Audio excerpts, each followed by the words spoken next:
Start. Ullapara বিজ্ঞান কলেজের একাদশ ও দ্বাদশ শ্রেণীর ছাত্রছাত্রীদের জন্য রসায়ন বিজ্ঞান বিভাগের একটি গুরুত্বপূর্ণ ব্যবহারিক ক্লাস উপস্থাপনা করছি।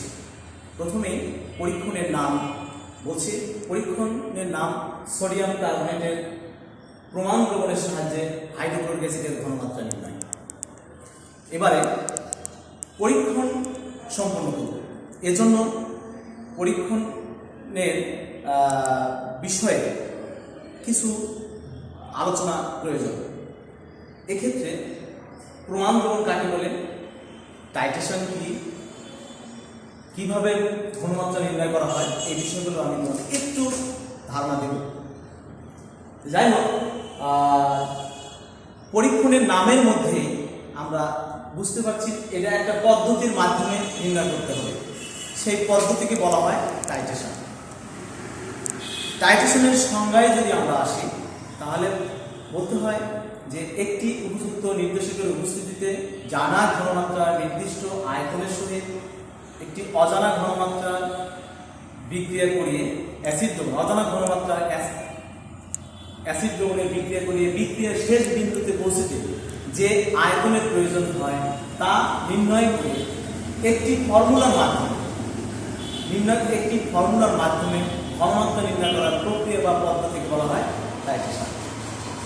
আমি আবারও বলি, উপযুক্ত নির্দেশকের উপস্থিতিতে জানা ঘনমাত্রা দ্রবণের সাহায্যে অজানা ঘনমাত্রা দ্রবণের ঘনমাত্রা নির্ণয় করার প্রক্রিয়া বা পদ্ধতিকে টাইট্রেশন বলে।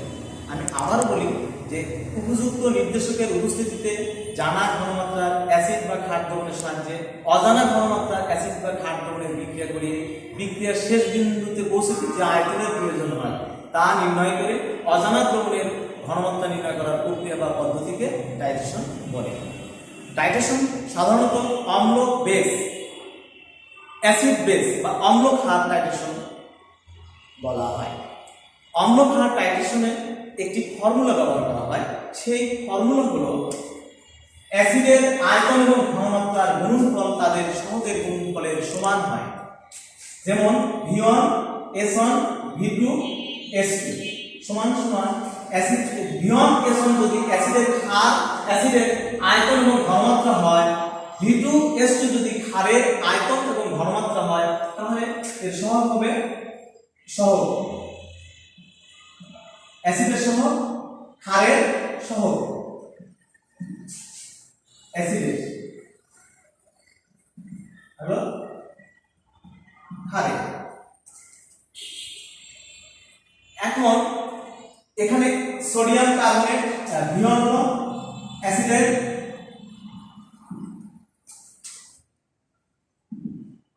আয়তন, S1 হলো অ্যাসিডের ঘনমাত্রা, V2 ক্ষারের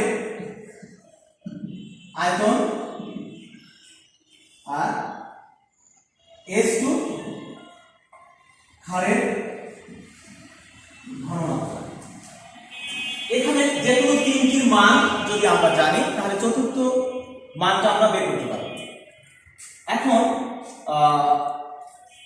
আমরা মূলনীতিতে আসছি। মূলনীতি হলো সোডিয়াম কার্বনেট একটি দ্বিঅম্লীয় মৃদু ক্ষার, পক্ষান্তরে হাইড্রোক্লোরিক অ্যাসিড হলো একক্ষারকীয় তীব্র অ্যাসিড। এরা বিক্রিয়ায় পূর্ণ প্রশমিত হয়। প্রশমন কালে বিক্রিয়া দ্বারায়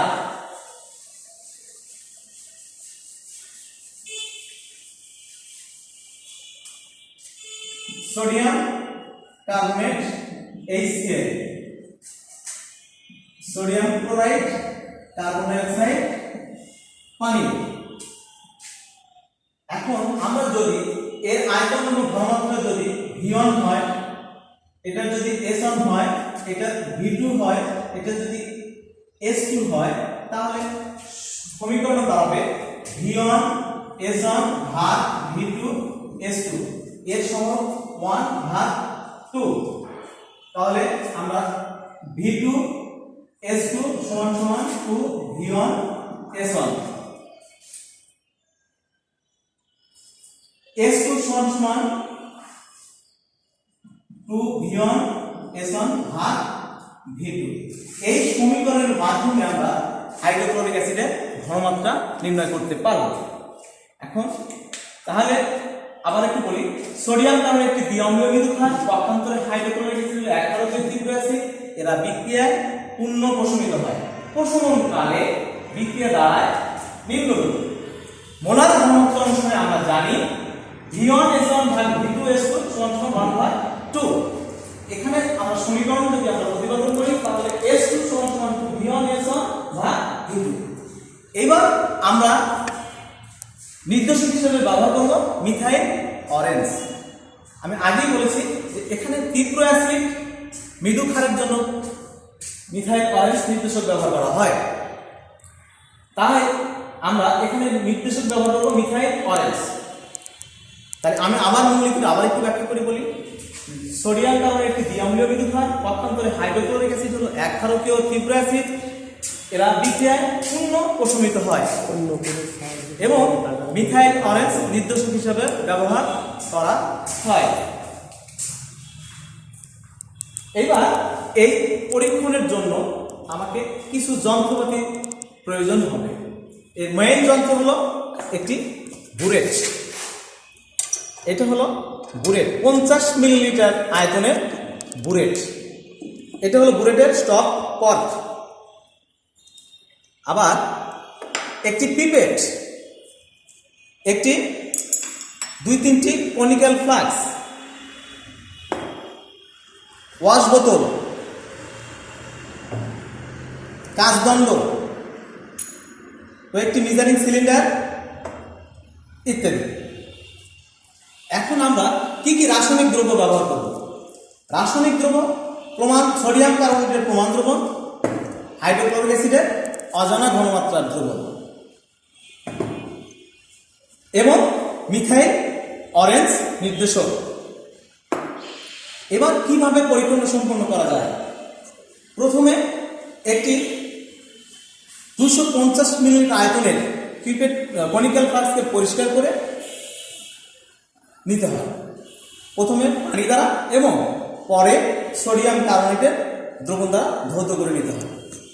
এইবার একটি 10 মিলিলিটার আয়তনের পিপেটকে প্রথমে পানি দ্বারা এবং পরে সোডিয়াম কার্বনেট দ্রবণ দ্বারা পরিষ্কার করে নিতে হয়।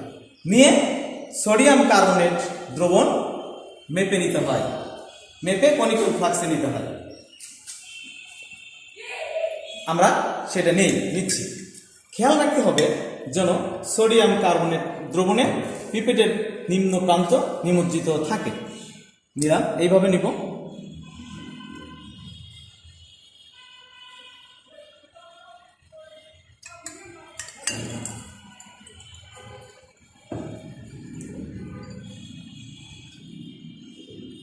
এবার দেখো এই দাগ পর্যন্ত নিতে হবে যেন নিচের দাগটা দাগের সাথে মিলে থাকে। বাস, এখন আমরা একটা কনিক্যাল ফ্লাস্কে নিব।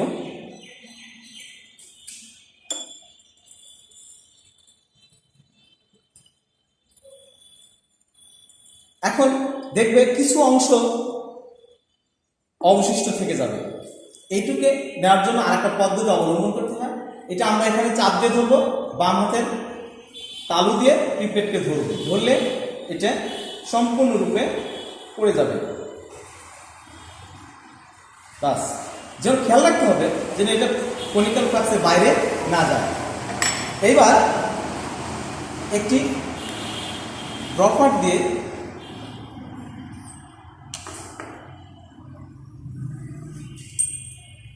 আমরা মিথাইল অরেঞ্জ মধ্যে নেব। এতে বর্ণ হালকা হলুদ।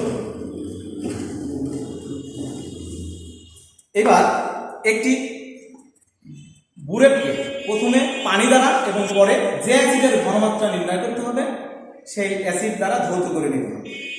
আমরা সেই ধৌত করে নিব।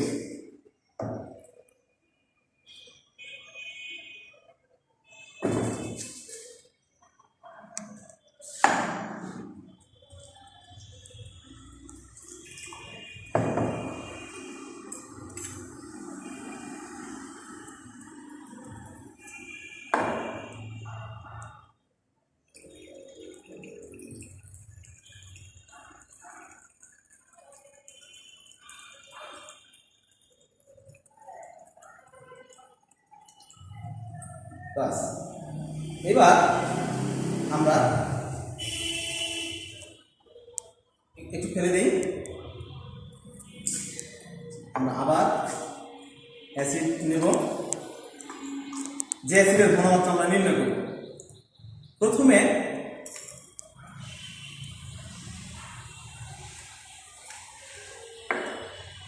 বুলেটের সামান্য হাইড্রোক্লোরিক অ্যাসিড নিয়ে আমরা স্টপ কর্ক খুলে দেব, এতে স্টপ কর্কের ভিতরে বায়ু বের হয়ে যাবে।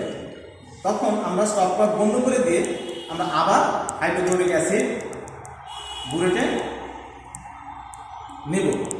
এমনভাবে নেব যেন এর নিচের তল শূন্য দাগে মিলিত হয়। শূন্য দাগে নিতে হবে এমন না যে কোনো দাগে মিললেই চলবে, শূন্য দাগেই নিতে হবে এমন কোনো কথা নেই, যে কোনো দাগে আমরা নিতে পারি। যে দাগে আমরা এটা রাখবো সেটা হবে অ্যাসিডের প্রথম পার্ট, বুলেটের প্রথম পার্ট। এবার আমরা বুলেটকে স্টপ কর্কের সাথে লাগিয়ে দেব।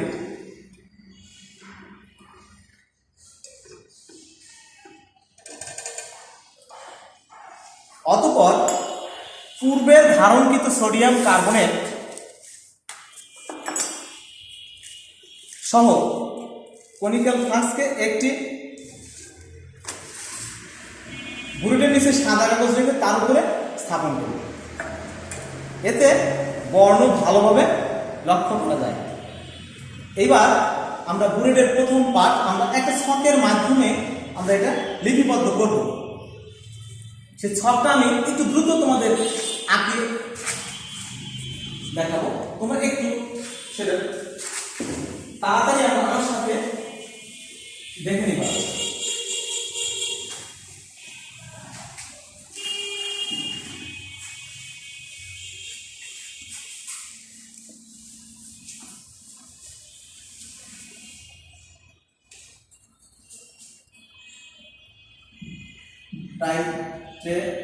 শুনে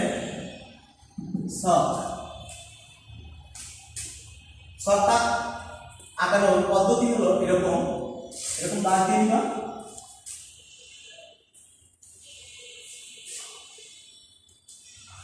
প্রথম দাগ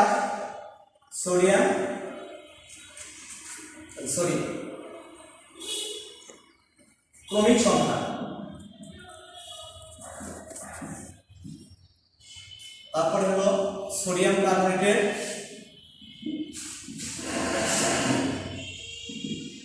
আয়তন V1 মিলিলিটার। এবার হলো বুলেট পার্ট, বুলেটের প্রথম পার্ট শেষ পার্ট, ব্যবহৃত HCl এর আয়তন মিলিলিটার, HCl এর গড় আয়তন,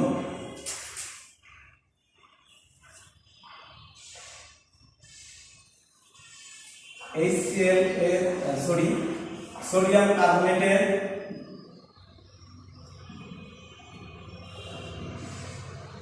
ঘনমাত্রা S1, HCl এর ঘনমাত্রা S2। এইভাবে আমরা লিখে দেব।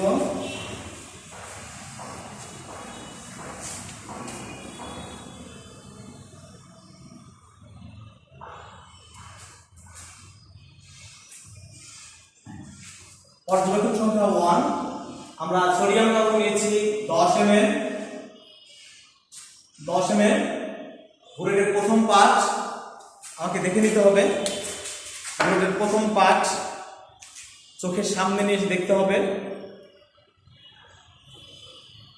2.1 যেন নিচের দাগটা সাথে মিলিত থাকে। উপরের যে কার্ভটা হবে নিচের দাগের সাথে যে দাগ মিলবে, কার্ভের সাথে নিচের দাগ কার্ভের নিচের অংশের সাথে যে দাগ মিলবে সেটা হবে বুলেটের প্রকৃত পাঠ। এখানে 2.1 আমি বলেছিলাম শূন্য দাগে নিতে হয়, শূন্য দাগে না নিলেও চলবে, যে কোনো দাগে আমরা নিব, আমরা প্রস্তুত থাকবো যে কোনো দাগে থেকে নেওয়ার জন্য। 2.1। এবার আমরা বুলেটের স্টপ কর্ক খুলে দেব যেন কনিক্যাল ফ্লাক্সে সোডিয়াম কার্বনেটের সাথে বিক্রিয়া করে।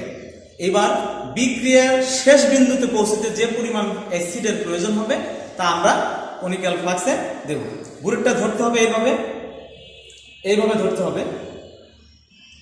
ধরে আমরা প্রথমে বাম দিকে দিব, এই চাপ দেব, খুলে যাও, আর ডান হাত দিয়ে এটা ধরব, এইভাবে করতে থাকবে।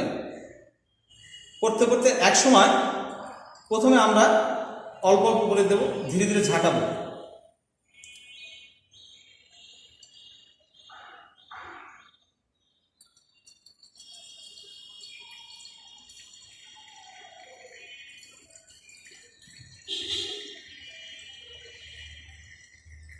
হ্যাঁ, আমরা এখন আমরা এক ফোঁটার জন্যই পুরো বর্ণ পরিবর্তন হয়ে যাবে।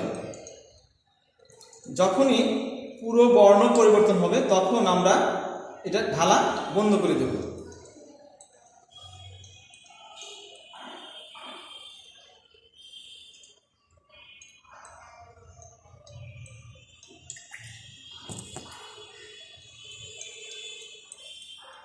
হ্যাঁ, খেয়াল করো, এখনই বর্ণটা পরিবর্তন হয়ে যাবে। এক ফোঁটার জন্যই পুরো বর্ণ যখন পরিবর্তন হয়ে যাবে তখন বুঝতে হবে বিক্রিয়া সমাপ্ত হয়েছে। হ্যাঁ, বাস, আমরা এখন স্টপ কর্ক বন্ধ করে দেব। এটাকে বলা হয় শেষ বিন্দু। সর্বশেষ যে বিন্দুটা পড়বে তাকে বলা হবে শেষ বিন্দু। এখন শেষ বিন্দুতে পৌঁছতে যে আয়তনের প্রয়োজন হয়েছে সেটা আমরা দেখব। আমার ছিল 2.1, এখন এসে দেখা যাচ্ছে 22.4। 22.4 শেষ পাঠ হবে 22.4। এখন শেষ পাঠ থেকে প্রথম পাঠ বিয়োগ করলে যে মান পাওয়া যাবে সেটি হবে ব্যবহৃত HCl এর আয়তন। এটার মান হবে 20.3। এইভাবে আমরা তিনটি পাঠ আমরা নেব। এখন আমরা যদি দ্বিতীয় পর্যবেক্ষণ করি তখন আমাকে পূর্বের ন্যায় 10 মিলি সোডিয়াম কার্বনেট নিতে হবে কনিক্যাল ফ্লাক্সে। আবার এই 22.4 এখান থেকে আমরা দ্বিতীয় পর্যবেক্ষণ শুরু করতে পারবো। দ্বিতীয় পর্যবেক্ষণের দ্বিতীয় পরীক্ষণের কাজ শুরু করতে পারবো। এখন এখান থেকে 22.4 হলো, প্রথমবার আমার 20.3 হয়েছে, এইবার আমার 20.3 না হয়ে 1 মিলি কম বা 1 মিলি বেশিও লেগে যেতে পারে।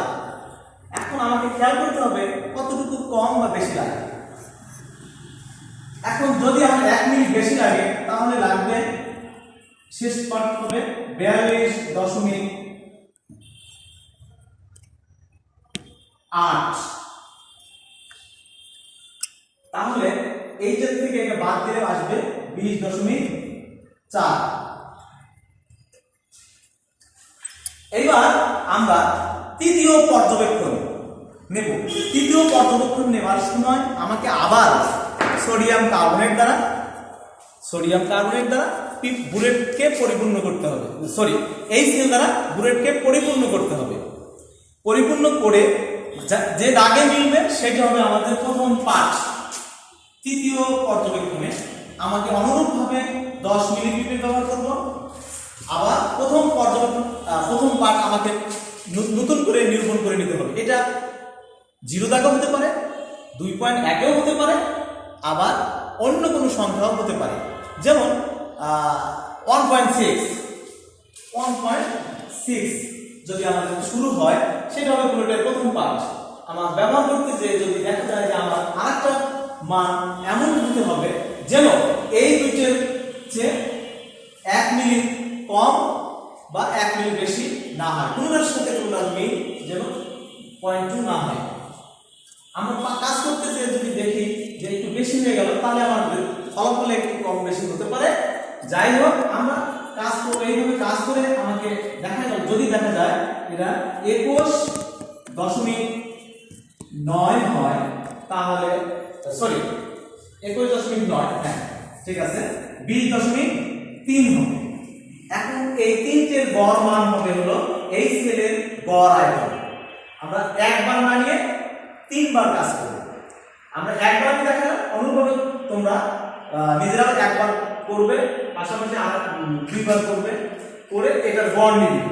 গড় মান হবে 20.333। এই সেলের ঘনমাত্রা আমরা জানি কত, 0.1। সাধারণত ডেসিমোলার প্রমাণ ব্যবহার করা হয় 0.1। তাহলে এই S2 মান আমরা বের করব।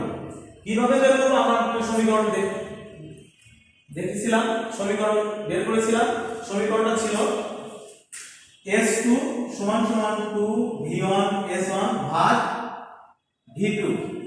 এখন 2 হলো, এতে V1 হলো 10, S1 হলো 0.1 m ভাগ 20.333। একটু ক্যালকুলেশন করলে যে মান আসবে সেটি হবে এই সেলের ঘনমাত্রা।